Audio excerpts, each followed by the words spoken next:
बूढ़े बैल का नसीब। आज तो मैं मालिक से बात करके ही रहूंगा। उन्हें एक दूसरा बैल लाना ही पड़ेगा। मालिक के पास इतने सारे खेत हैं, वो भला मैं अकेला कैसे जोत सकता हूँ। बहुत समय से हरिराम के पास एक बैल था जिसका नाम चेतन है। चेतन बड़ा ही भला, शरीफ और सियाणा किस्म का बैल था। जब वो जवान था तो सारी दुनिया के काम किया करता था। हरिराम उससे एक दिन में 10-10 खेत जुतवाने का काम लिया करता था। लेकिन समय के साथ ही अब वो बूढ़ा हो चुका था और वो पहले जैसा काम नहीं कर सकता था।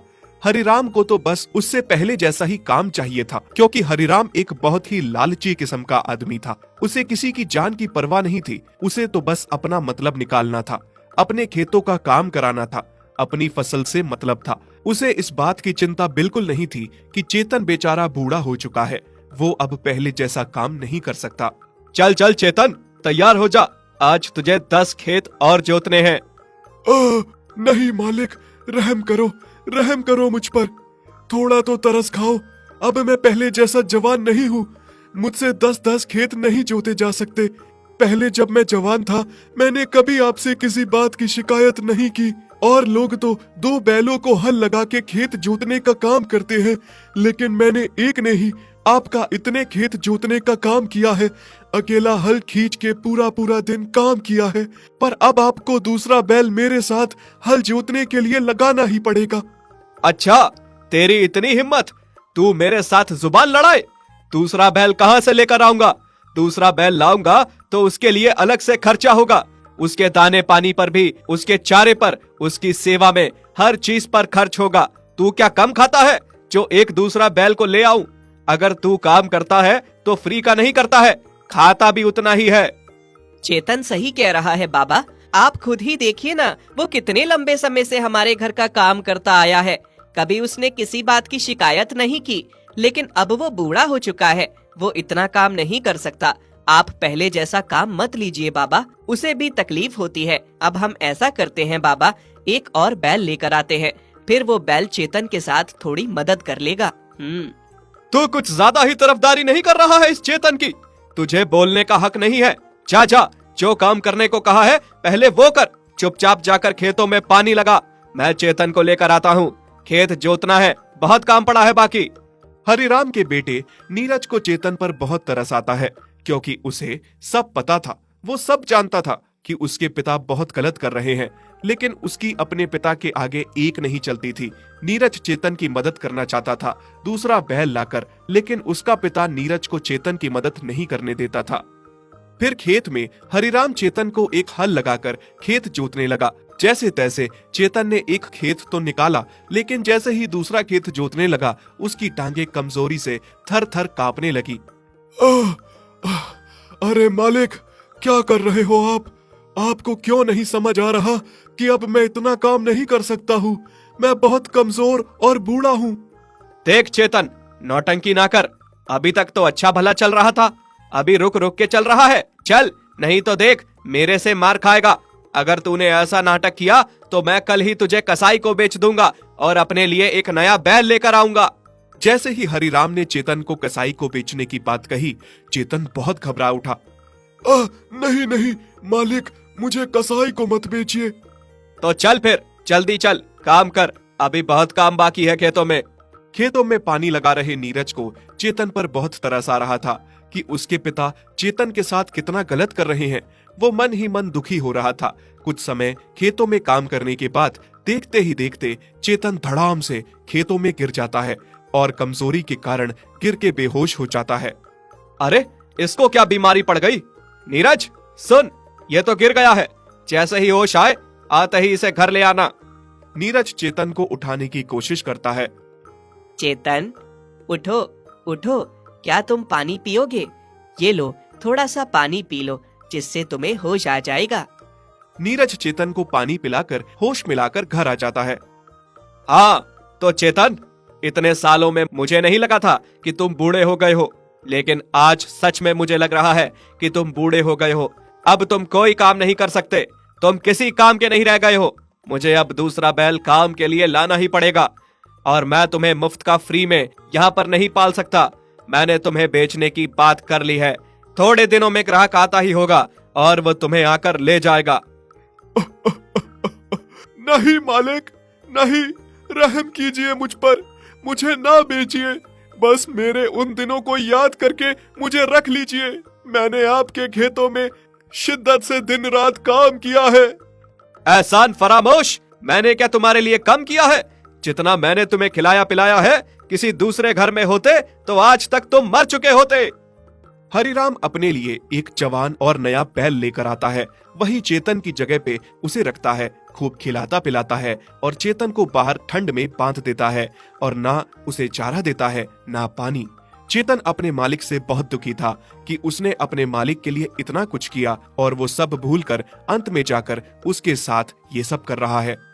मालिक, आप इतने खुदगर्ज हैं, मुझे नहीं पता था। आज आपने एक नया और जवान बैल लाया, उसे अंदर बांध दिया और मुझ पर इतना भी तरस नहीं है, मुझे ठंड में बाहर बांध दिया और फिर ना पानी दिया ना चारा।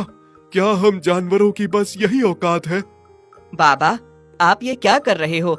नया बैल आने से आपने चेतन को बाहर बांध दिया, हालांकि अंदर जगह भी थी उसको भी अंदर बांधने के लिए, पर आपने उसे बाहर बांध दिया। इतनी ठंड में ना उसे खाना दिया ना पानी दिया। उस बेजुबान पर थोड़ा तो तरस खाओ। अरे बेटा, तुम इतनी चिंता क्यों कर लेते हो इन जानवरों की? ये जानवर होते ही ऐसे हैं, किसी काम के नहीं होते। कुछ समय तक काम आते हैं, उसके बाद फिर बूढ़े हो जाते हैं, फिर किसी काम के नहीं रहते। और वैसे भी इस चेतन का हमें करना ही क्या है, चाहे ठंड में बंधा हो या अंदर। और चारा पानी देकर ऐसे ही क्यों बर्बाद करना है? कल ग्राहक आता ही होगा, मैंने बात कर ली है, वो इसे ले जाएगा। अब तुम चलो, सो जाओ। इन जानवरों की इतनी चिंता मत किया करो। नए बैल को भी कल खेत में ले जाना है। नीरज अपने पिता की बातें सुनकर बहुत हैरान रह गया था कि कोई इंसान इतना खुदगर्ज कैसे हो सकता है। जिस बैल ने सारी उम्र उस घर के लिए इतना किया, अब वो उसके सारे एहसान भूलकर उसको मरने के लिए ठंड में छोड़ गया है। बाबा, अब मुझे ही कुछ करना होगा। आपको अपनी गलती का एहसास दिलाना ही होगा। नीरज ने अब सोच लिया था कि अपने पिता को उसकी गलतियों का एहसास दिला कर ही रहेगा। भाई, तुम बाहर क्यों बंधे हो इतनी ठंड में, और कुछ खा क्यों नहीं रहे हो? क्या तुम्हें खाना नहीं दिया है? मैं अपनी मर्जी से बाहर नहीं बंधा हूँ, मुझे मालिक ने बाहर बांधा है, क्योंकि अब मैं उनके किसी काम का नहीं रहा हूँ। क्या मतलब? पहले मैं भी तुम्हारी तरह जवान और हट्टा कट्टा था। जब मुझे मालिक लेकर आए थे और मैं उनकी एक ही दिन में 10-10 खेत जोत दिया करता था, अकेला ही। पर अब मैं बूढ़ा हो चुका हूँ, मालिक के किसी काम का नहीं रहा हूँ, तो अब उन्होंने मुझे बेचने के लिए ग्राहक को बुलाया है और इसी कारण मुझे बाहर ठंड में बांध दिया गया है। चारा दाना पानी कुछ भी नहीं दिया है। उन्हें लगता है कि मुझे कुछ खिलाएंगे पिलाएंगे तो उन्हें इसका कुछ फायदा नहीं होगा। और अब तुम जवान हो, हट्टे कट्टे हो, तुम्हें लाया गया है, तुम्हें अंदर मेरी जगह पर ही बांध दिया गया है, इसीलिए तुम्हारी इतनी कदर हो रही है, क्योंकि तुम जवान हो, मालिक के खेत जोतोगे। क्या तुम सही कह रहे हो? इसका मतलब जैसे आज तुम्हारे साथ हो रहा है, कल जब मैं बूढ़ा हो जाऊंगा तो मालिक मेरे साथ भी ऐसा ही करेंगे। हाँ भाई, क्या पता, हो सकता है, क्योंकि इन इंसानों का कोई भरोसा नहीं है। मैंने मालिक के लिए इतने साल अपनी जिंदगी के लगा दिए, उन्होंने मेरे साथ ये सब किया, तो तुम्हारे साथ करने में कौन सी बड़ी बात होगी। हरिराम का नया बैल चिंता में आ गया था कि जैसे हरिराम ने अपने पुराने बैल चेतन के साथ किया, कल को जब वो बूढ़ा हो जाएगा तो वो उसके साथ भी ऐसा ही व्यवहार करेगा। फिर अगले दिन सुबह जैसे ही ग्राहक चेतन को लेने आता है, चेतन चुपचाप ग्राहक के साथ अपनी किस्मत समझकर उदास होकर वहां से जाने लगता है। तभी पीछे से नीरज बोलता है, रुको, तुम मेरे बैल चेतन को ऐसे लेकर नहीं जा सकते। क्या मतलब? ये बैल तुम्हारे पिता ने मुझे बेचा है? बेटा नीरज, तुम्हें क्या हो गया है? इस बूढ़े बैल के लिए क्यों इतना चिंतित होते हो? मैं इसे बेच चुका हूँ, जाने दो इसे। ठीक है पिताजी, मैं इसे जाने दूंगा, लेकिन आप मेरी भी एक बात सुन लीजिए। मैंने भी कुछ सोचा है। पिताजी, अभी तो आप काम कर सकते हैं, सब कुछ संभाल सकते हैं, घर बार खेत, लेकिन कल जब आप बूढ़े हो जाओगे, बेकार हो जाओगे, तो आप किसी काम के नहीं रहोगे, एकदम बेकार हो जाओगे। तब मैं आपको अनाथ आश्रम में जाकर छोड़ाऊंगा। ये तुम क्या कह रहे हो बेटा? सही तो कह रहा हूँ पिताजी, आप ही ने तो सिखाया है कि बूढ़े किसी काम के नहीं होते। जैसे चेतन के बूढ़े होने पर वो आपको बेकार लग रहा है और आप उसे बेच रहे हो, फिर चाहे वो इंसान हो या जानवर हो, बूढ़ा तो बूढ़ा ही होता है, वो किसी काम का नहीं होता। ये सब सुनकर हरिराम बहुत शर्मिंदा हो जाता है और सोचता है कि इतनी छोटी सी उम्र में उसके बेटे ने उसकी आंखें खोल दी और उसे गलत करने से रोक दिया। बेटा, आज तुमने मेरी आंखें खोल दी।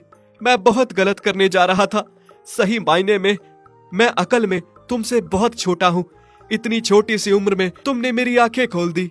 और चेतन, मुझे माफ कर दो, मुझे क्षमा कर दो। कितना गलत था मैं। तुम्हारे एहसानों को भूलकर तुम्हारे साथ इतना गलत करने जा रहा था। आज अगर मेरा बेटा नहीं होता तो मेरी आंखें नहीं खुलती और मैं कितना बड़ा पाप कर बैठता। मुझे माफ कर दो।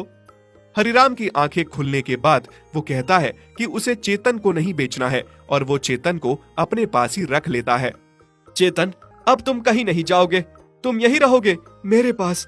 जिस तरह से तुमने सारी उम्र मेरे लिए इतना किया है, अब मेरा कर्तव्य बनता है कि मैं तुम्हारी सेवा करूं। मुझे अपनी सेवा करने का मौका दो। मालिक, मुझे बहुत खुशी है कि आपको समझ में आ गया कि हम जानवरों में भी जान होती है, हमारे अंदर भी दिल होता है, हमें भी अच्छे बुरे की पहचान होती है और हमें भी तकलीफ होती है। मैं धन्यवाद करता हूँ छोटे मालिक का कि उन्होंने आपको इस बारे में एहसास दिलाया। नहीं चेतन, तुम मेरा धन्यवाद मत करो, ये तो मुझे करना ही था। तुमने हमारे लिए इतना कुछ किया है तो हमारा कर्तव्य नहीं बनता क्या तुम्हारे लिए? अगर तुमने हमारे लिए कुछ भी नहीं किया होता तो भी हमारा कर्तव्य बनता कि हम तुम्हारी सेवा करें बुढ़ापे में।